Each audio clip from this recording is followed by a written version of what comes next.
Palestine, South Africa took to the streets on Thursday, staging protests outside 17 hospitals across 4 provinces.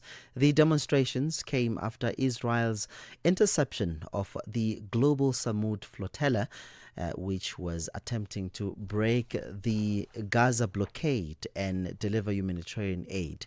The group accuses Israel of piracy and abduction and is calling on world governments to demand the safe release of flotilla participants and to act against what they describe as a genocide in Gaza. To talk to us about this marches, we are now joined on the line by Dr. Samah El-Boraei, Western Cape Chair of HCW4PSA and a Paediatrician. Ma'am, thank you so much for making the time, and good evening to you. Good evening to you too. Thank you for having me. Yeah. Why did your organization choose to protest outside hospitals? And specifically, what is the symbolic link between healthcare spaces in South Africa and the crisis in Gaza? So actually, this protest comes part of a monthly protest that's been happening since July of this year, and initially started as a response to the international call by Doctors Against Genocide, where they asked that international healthcare workers go outside their hospitals during their lunchtime, bang pots and pans to basically bring awareness to the imminent famine at that time. As you know, we're well into the famine stage at this time. So, we're very much past that. But we continue to protest outside our healthcare spaces to essentially keep this struggle alive and to continue bringing awareness. The symbolic link for us between South Africa and between Gaza and why we stood outside of hospitals is essentially, there is severe resource shortages. There is severe health system inequities, in both countries. And so it's very easy for us to see that link.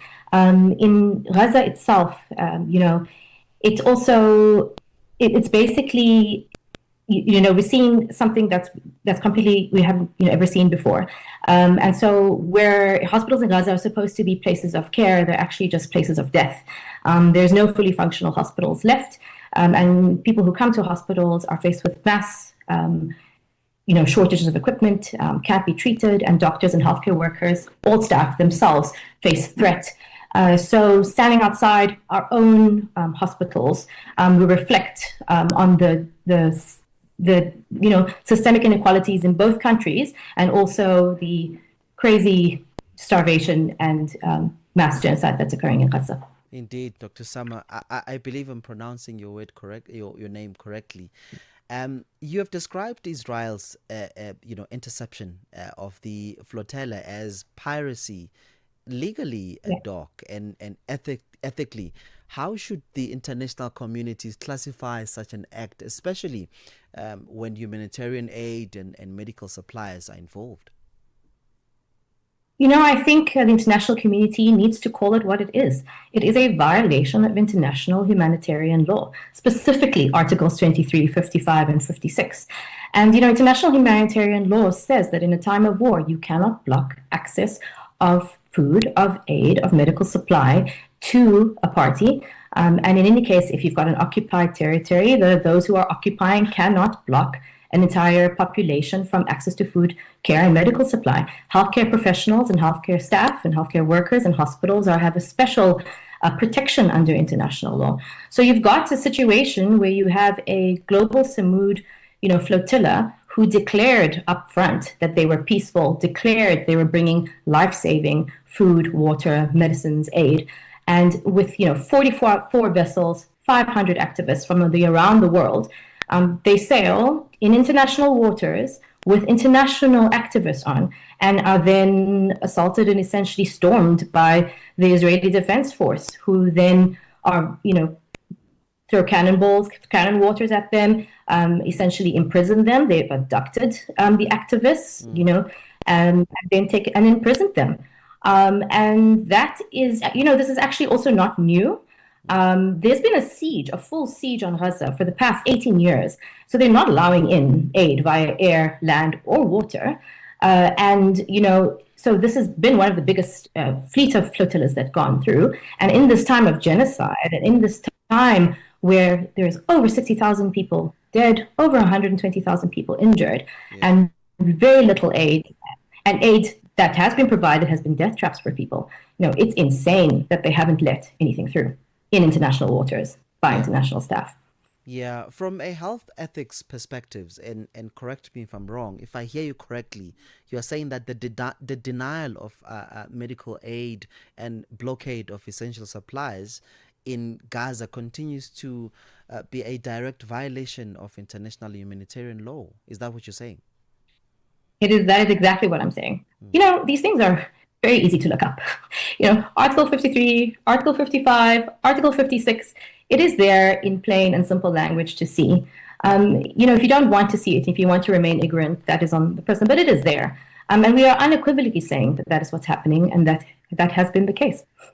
And as a healthcare professional, how do you connect your duty of care locally with advocacy for people under siege thousands of kilometers away?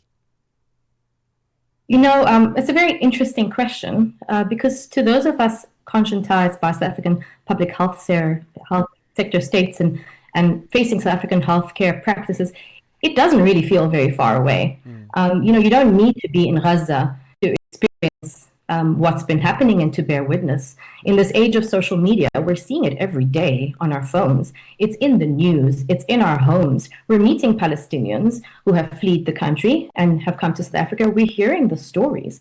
So I don't think, one can say it's far away anymore. There are the things that you see in a hospital, especially in our communities, the violence, the gun violence, burn wounds, in South Africa, children who are starving, children who experience malnutrition. You can't help but see that and then think of those experiencing the same to such a large and crazy extent in Gaza.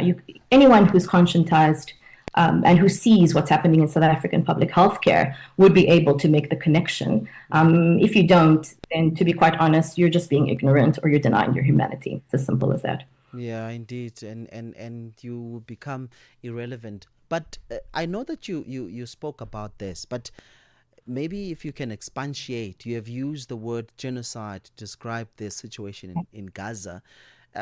Perhaps can you expand on how healthcare data, the likes of mortality and malnutrition, collapse of hospitals, supports that framing of the word genocide? 100%. I like to keep things simple for our understanding.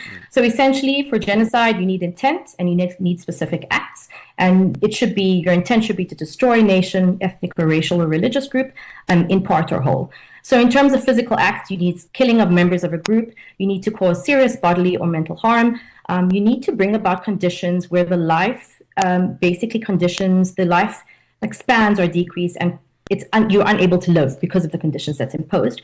You prevent births. You can forcibly transfer children from one group to another. So that's the underlying genocide, basically the basis of genocide. In Gaza, you have over 60,000 people killed, more than 120,000 injured. And that is probably an underestimate. There's a study in the Lancet that says probably the full effects of this war is about over 186,000. The lifespan has reduced from 75.5 to 40.6 years in just a year. It's nearly halved.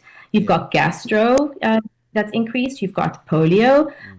You've got 1,500 healthcare workers at least that's been killed. You don't have a single fully functioning hospital.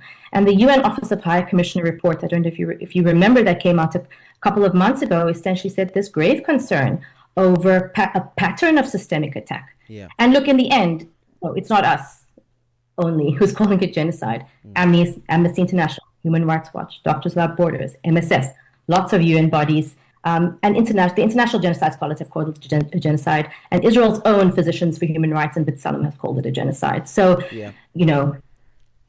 Dr. This is Dr. Samah, and South Africa has taken Israel to the International Court of Justice over Gaza. What In your view, what further steps would you like to see the South African government taking to protect humanitarian workers and upholding international laws?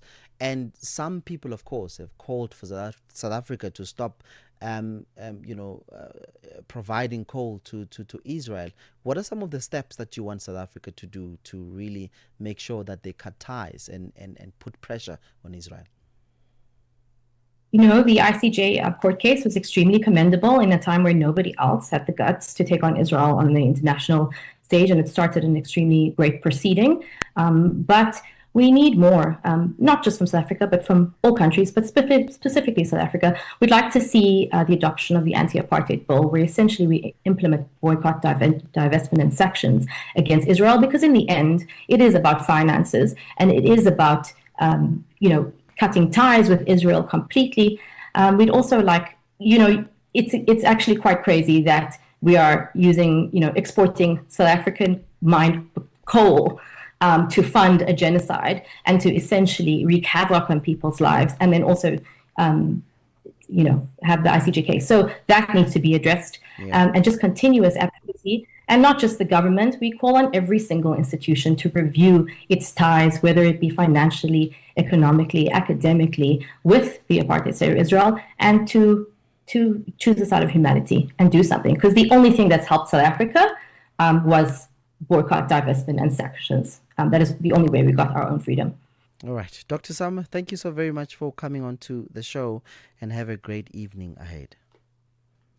Thank you very much. Thanks for having me. That was Dr. Samah El-Boraei, Western Cape Chair of HCW4PSA and a pediatrician. She's talking to us about the situation in Gaza. Well, it's that time of the night where I welcome African Diaries between now and midnight. Sheila, good evening to you, and you look ready for the show. What have you got in store for our listeners? Yeah, I don't know about that readiness that you're seeing.